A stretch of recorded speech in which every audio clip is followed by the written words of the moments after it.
Good morning students, class 9th NCERT में आपको exercise 6.3 कराई थी, जिसके क्वेश्चन नंबर 1, 2, 3 सॉल्व करा दिए थे। आज हम 3 से आगे के प्रश्नों को हल करेंगे, जिसमें क्वेश्चन नंबर 4 दे रखा है। आकृति में रेखाएं पी क्यू और आर एस बिंदु टी पर एक प्रकार प्रतिच्छेदित करती हैं कि पी आर टी बराबर 40, आर पी टी बराबर 95, टी एस क्यू बराबर 75।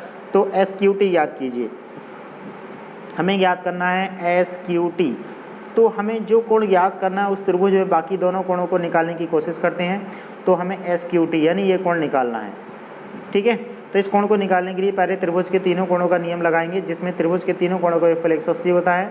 तो ये जो कोण है हमारा, इस कोण को हम याद करेंगे तो हम लिखेंगे 95 प्लस 40 और प्लस ये टी कोण। ये है हमारा त्रिभुज पी आर टी में। पी आर टी में तीनों कोणों का योगफल बराबर 180 रख देंगे, जिससे हमारा 95 और 40 जुड़ जाएगा 135 हो जाएगा, और 135 हमारा 180 में से घट जाएगा। तो ये आ जाएगा हमारा 45।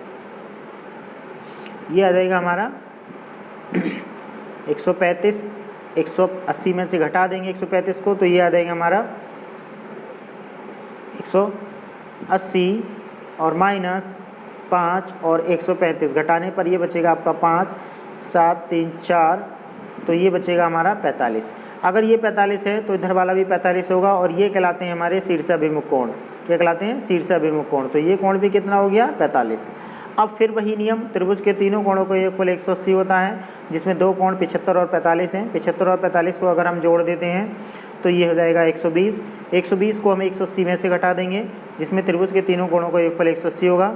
तो 120 को 180 में से घटाने पर हमें मिलेगा 60। तो ये कोण हो जाएगा हमारा 60। तो त्रिभुज के तीनों कोण योगफल 180 के नियम से हम इस कोण को ज्ञात कर लेंगे। तो आंसर आ जाएगा 60। प्रश्न नंबर 5, आकृति में पी क्यू परपेंडिकुलर यानी लंबत है पी एस पर। पी क्यू परपेंडिकुलर है पी एस पर, जो हमें समकोण का चिन्ह दे रखा है। पी क्यू समांतर है एस आर के। पी क्यू समांतर है एस आर के, और एंगल एस क्यू आर 28 है, क्यू आर टी 65 है, और एक्स वाई जेड के मान ज्ञात करने। अब इस चित्र में आपको एक्स वाई जेड के मान ज्ञात करने हैं। तो देखिए हम कैसे करेंगे एक्स वाई जेड के मान ज्ञात। सबसे पहले हमें दे रखा है 65, और ये जो लाइन हम देख रहे हैं पी क्यू, ये समांतर है एस आर टी के, और ये एक क्या है? तिर्यक रेखा है। और हम जानते हैं तिर्यक रेखा जो होती है उसमें एकांतर अंतःकोण होता है हमारा x + 28, और ये 65।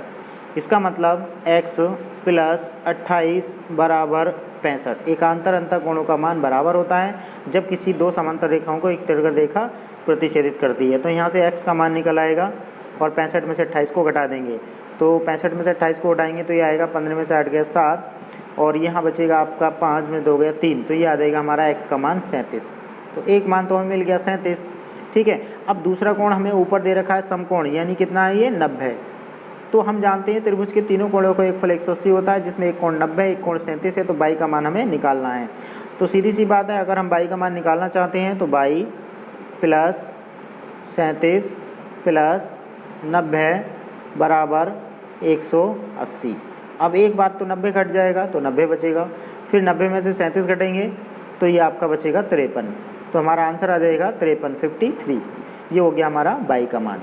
क्वेश्चन नंबर 6, आकृति में त्रिभुज पी क्यू आर की भुजा क्यू आर को बिंदु एस तक बढ़ाया गया है। यदि P Q R angle P R S के समद्विभाजक बिंदु टी पर मिलते हैं तो सिद्ध कीजिए कि Q to R 1/2 Q P R, Q T R और क्यू पी आर। अब हमें सिद्ध करना है कि क्यू टू आर जो है वो क्यू पी आर का अर्धक है, यानी आधा है, ठीक है। तो यहाँ पर हम क्या करेंगे, जैसे कि यहाँ पर सॉल्यूशन दिया गया है कि एक बाह्य कोण है, इसलिए जो बहिष्कोण होता है वो अंतःकोणों का योगफल के बराबर होता है, ठीक है।